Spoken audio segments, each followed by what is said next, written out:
Bonjour les amis, voici une petite vidéo que j'aurais souhaité ne jamais réaliser. Dans une précédente intervention, je partageais avec vous les compléments alimentaires que j'avais choisis. Voici ce qui m'a amené à adapter ce protocole et le réviser à ma condition personnelle. 1h du matin, après une bonne journée en pleine forme, je suis réveillé dans mon premier sommeil parce que j'identifie tout d'abord comme une simple crampe au côté gauche et une sensation de malaise diffus. Je me lève sans faire de bruit et sors de la chambre, alors qu'en 30 secondes de simple gêne initiale, la sensation évolue vers une douleur paroxystique. Une épée chauffée à blanc me fourraille le côté gauche. Une certitude m'envahit alors. Quelque chose d'important a lâché dans mon corps et je suis en train de mourir. Dans 2 ou 3 minutes, ce sera fini. Je vais bientôt commencer à sentir le froid de l'hémorragie interne massive engourdir définitivement mon corps. Quelques minutes plus tard, comme je ne suis manifestement toujours pas mort, j'essaie de rassembler mes pensées malgré les vagues de souffrances successives qui déferlent sur moi. La douleur est localisée trop haut pour une appendicite aiguë et il n'y a pas eu de signe précurseur. Autre possibilité en diagnostic différentiel, colite, torsion ou infarctus mésentérique, rupture d'anévrisme de l'aorte abdominale, peu probable chez moi, pancréatite aiguë ou encore perforation d'un ulcère gastrique. Mais la violence brutale et la localisation de la douleur orientent très fortement vers une origine rénale ou urétérale. Je vous en dis un peu plus dans un instant. Bienvenue sur ma chaîne, je suis le vieux. Alors, qu'est-ce qui a bien pu mal se passer?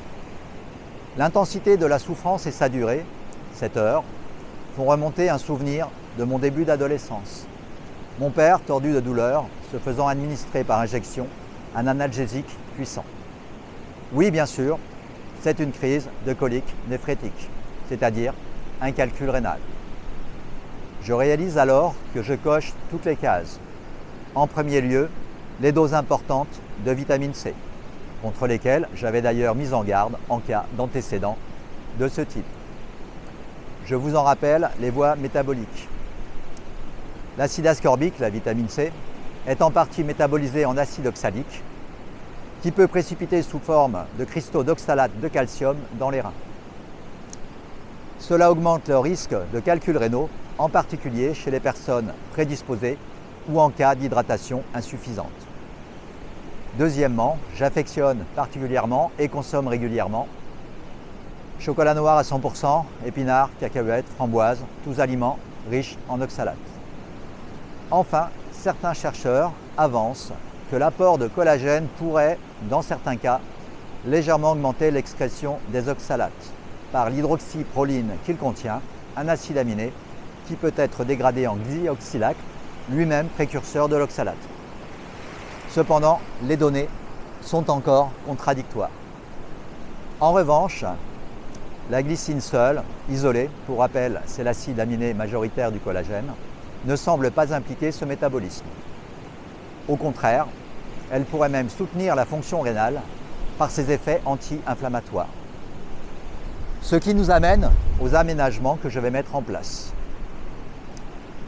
Premièrement, le plus facile, la limitation ou la suppression des aliments riches en oxalate et leur accompagnement par petit a du jus de citron, riche en citrate qui inhibe la cristallisation de l'oxalate de calcium, petit b, des laitages pendant les repas, car le calcium se lie aux oxalates dans l'intestin, ce qui empêche leur absorption.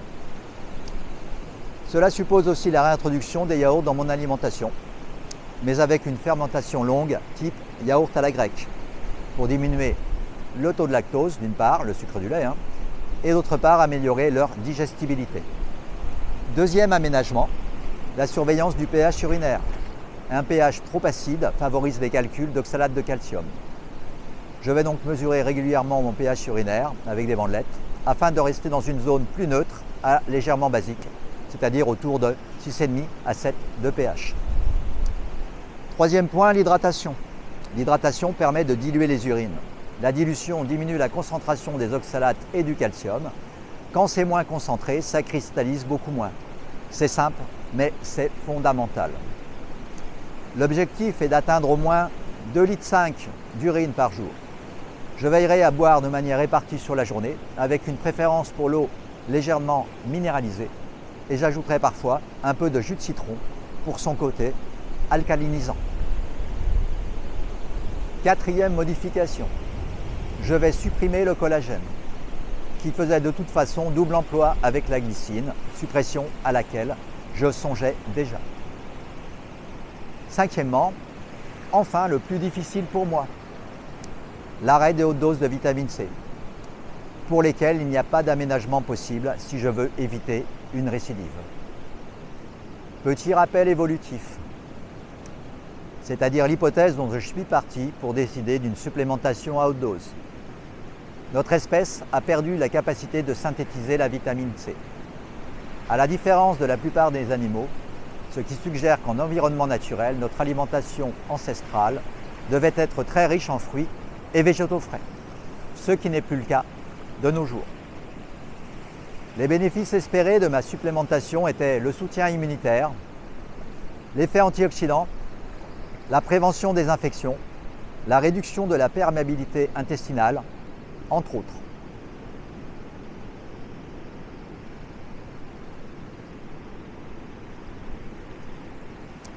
Je vais désormais me contenter de 2 grammes maximum par jour, prises en fractionné, par exemple 8 prises de 250 mg réparties sur la journée, et accompagnées d'aliments riches en calcium ou en magnésium pour tamponner l'acidité et limiter la conversion en oxalate.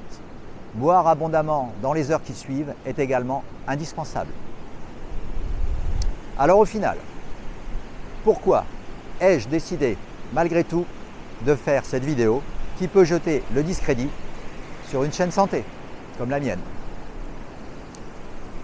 Parce que d'une part, elle illustre à mes dépens ma démarche essai-erreur, et que d'autre part, elle appuie ma recommandation récurrente d'adapter la pratique à chaque cas particulier. Donc, la théorie est une chose, la pratique va s'adapter au cas particulier, ce qui est valable pour vous comme pour moi.